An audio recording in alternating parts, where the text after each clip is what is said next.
Most people see opportunities when the projects launch. I look much earlier, when the master plans are approved, because by the time something is obvious, the real opportunity is gone. This is the deal hunt. 1 year ago or more, His Highness Sheikh Mohammed approved a new master plan for the Expo area, and I went there immediately to see it. Not launches, not prices, not layouts. The master plan. This is where most brokers stop understanding the market. Because if you don't know how to read urban planning, you don't know where the demand is coming from and how it's created. Master plans don't show what will be sold. They show what will be needed. The first thing I saw was massive footfall.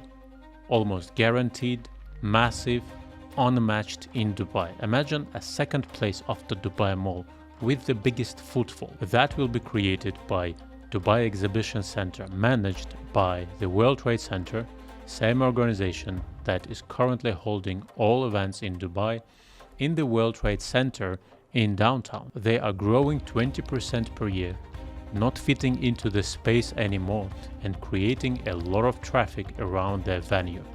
These are the reasons why they need expansion, and they will shift all operations to the newly built and expanded Dubai Exhibition Center in Expo area starting from the end of 26. And in numbers, it means 2.5 to 3 million people attending 300 events per year according to World Trade Center reports that will need accommodation.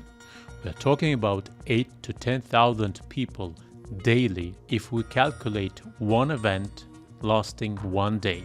Well, we know that it's not the case. But to be conservative, it means that we need to accommodate at least from 8 to 10,000 people daily for 300 days per year. That in return means that we need 4 to 5,000 units, hotel rooms or Airbnb apartments. And that's the demand side. And then I looked at supply side, and that's where the gap was obvious, and all the questions why you need to invest in Expo now vanished. Expo is a demand machine with massive footfall.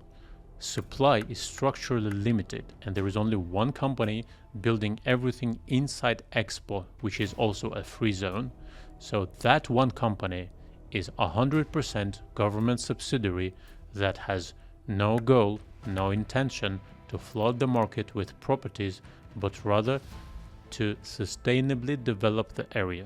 And the catch-up between demand and supply imbalance is impossible at least by 2035. That's where the opportunity lives. And as investors know, any business opportunity is not infinite. It is limited in time and numbers. There are two imbalances. There are a lot of people who will need short-term accommodation in the area, and together with that, there is a lot of pressure from long-term tenants because Expo is also a home to global companies.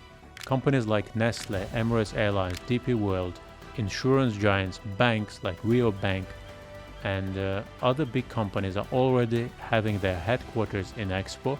More companies are moving in. We already have 4,000 employees working in the area today, and that number will grow to 35,000 employees by 2035, while the total number of units planned to be built in the area will be less.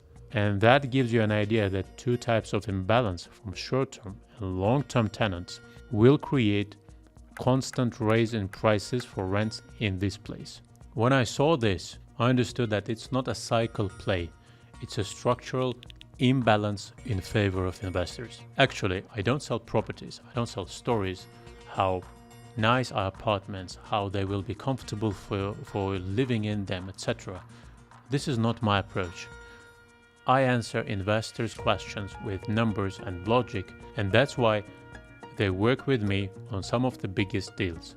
They are investing in real estate, not buying homes. And the beauty of the case with Expo was that we have all the numbers, and I could tell exactly to my investors what will be the nightly rates, the occupancy rate, behavior of the same tenants today next to downtown. We can quantify everything, and I can tell you exactly what will be your rental income per year, net and gross, and what will be the resale price of the unit that will generate that kind of cash flow. With all that numbers, backed by data, relevant benchmarks, it was very easy for investors to make big decisions. And people attending events, there are many of them who choose proximity, comfort, over the cheapest price. At this point, I understood that Expo City is not the strongest only in Dubai or UAE. It's the strongest investment opportunity in the Middle East if you are targeting highest rental income properties. My investors started buying every launch coming to Expo area since the approval of new master plan, and then something else happened. The launch of a new project called Waha Residences that everyone, including developer's sales team, misunderstood, where the real deal hunt started.